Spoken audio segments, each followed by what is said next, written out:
সকালটা একবারই ঝকঝকে, রাস্তায় এখনও খুব একটা ভিড় নেই। বাইকের সিটে বসে হালকা ঠান্ডা বাতাসের পরশ টের পাচ্ছি।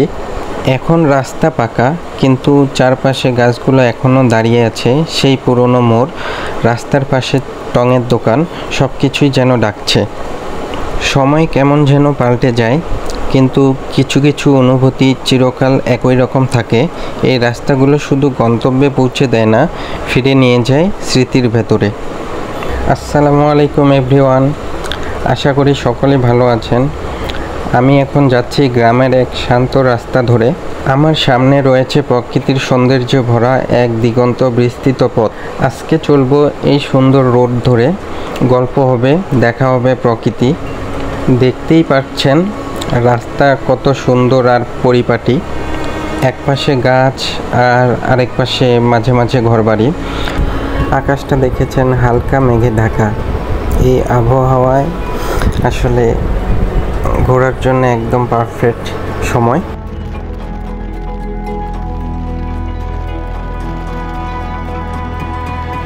গ্রাম বাংলার এই রাস্তাগুলোর দৃশ্য একবারই খুব পরিচিত।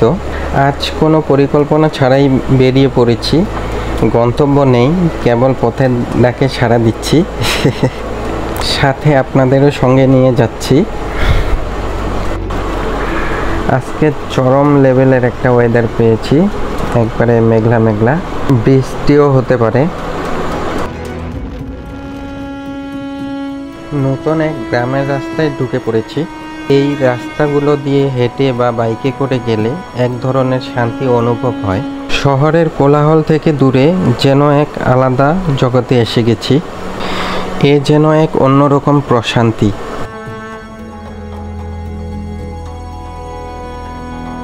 সামনে এটা কি গাড়ি কি আসতেছে নাকি যাচ্ছে? আরে আরে মানুষ তো এই জায়গায় ঘুমায় পড়ছে। ও আচ্ছা, গাড়ি মানে সম্ভবত চাকা লিক হয়েছে। রাস্তার অবস্থা খারাপ, এমন জায়গায় গাড়ি ব্লক করে রাখে দিছে রাস্তা। আচ্ছা, যাই হোক। হ্যাঁ, সামনে এক ঝাঁক ভেড়ার পাল, খুবই সুন্দর। বিশাল বড় এক ক্ষেতের পাশ দিয়ে চলে গিয়েছে পাকা রাস্তা। সব কিছু এক নতুন আবিষ্কারের মতো লাগছে। আসলে এই পরিবেশটা অসাধারণ লাগছে। মুক্ত একটা খোলা বাতাস, শ্বাস নিচ্ছি মন ভরে। এই ছোট ছেলে মেয়ে দুটা খুব মজা করে ভ্যানে চড়ে যাচ্ছে। আসলে মানুষের গ্রামীণ জীবনটাই অন্যরকম। হয়তো বা না আসলে বা চোখে দেখলে ঠিক উপলব্ধি করা যাবে না। অল্পতেই সন্তুষ্ট থাকলে আসলেই জীবন সুন্দর। চিকন সরু রাস্তার পাশ দিয়ে ঘেঁষে ছোট্ট একটি বাজার। দু সাইডে রয়েছে অসংখ্য দোকান। এখানে নেমে এক কাপ চা খেতে পারলে ভালোই হতো। দোকান সব খুলে নাই, কিছু দোকান, অনেক দোকানই বন্ধ। এই পরিবেশটা আসলেই অনেক সুন্দর।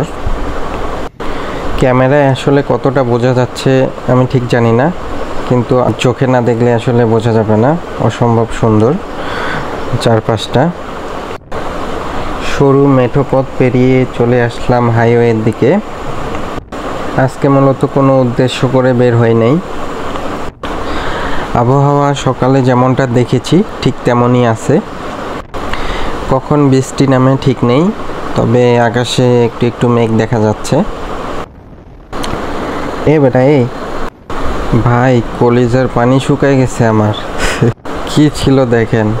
ও ভাই, ও ভাই রে ভাই, ও প্যানেল মে আর ঘুষাইছে।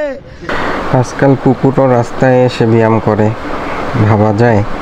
রাস্তায় চলার পথে আমি এই দুইটা জিনিসটা খুব ভয় পাই। এক হলো কুকুর, দ্বিতীয়ত হলো বুড়া মানুষ। বুড়া মানুষ কেন বললাম সেটার কারণ হলো, বুড়া মানুষ যখন রাস্তা পার হবে তখন এরা সব থেকে বেশি ডিসিশন নিতে ভুল করে।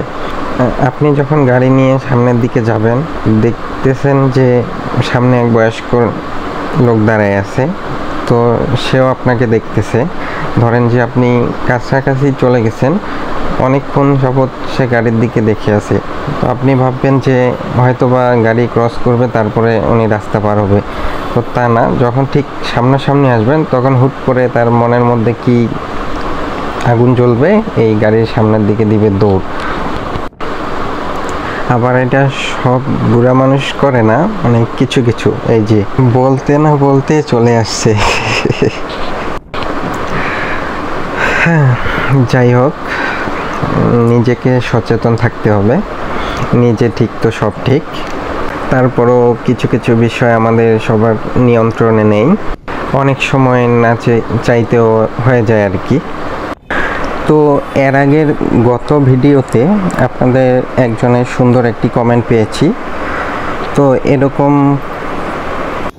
এরকম কমেন্টে আপনাদের মতামত পেলে আসলে অনেক ভালো লাগে।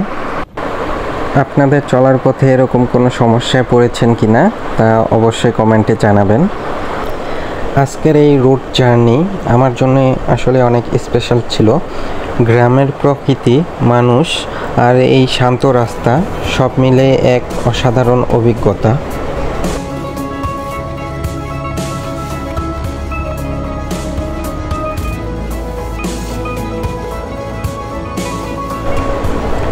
আপনারাও সময় পেলে এমন একটা ভ্রমণ করতে পারেন, কারণ প্রকৃতি আমাদের মনকে সত্যি আরাম দেয়। রাস্তায় চলার পথে অনেক সময় কিছু কিছু জিনিস আমাদের অবশ্যই খেয়াল রাখা দরকার। হঠাৎ করেই গাড়ির সামনে গরু, ছাগল, মানুষ বা বাইসাইকেল চলে আসতে পারে, তাই আমাদের গাড়ির স্পিড কন্ট্রোল রাখা খুবই জরুরি। আর রাস্তার বিপরীত পাশ থেকে হঠাৎ করে বড় গাড়িও চলে আসতে পারে, তো সেক্ষেত্রে সবসময় আমাদের চোখ খোলা রাখতে হয়। এই অজানা রাস্তায় অনেক কিছু শিখে ফেললাম। আপনার কোনো মতামত থাকলে কমেন্টে অবশ্যই জানাবেন। পরের ভিডিওতে আবার দেখা হবে। ততদিন ভালো থাকুন, সুস্থ থাকুন।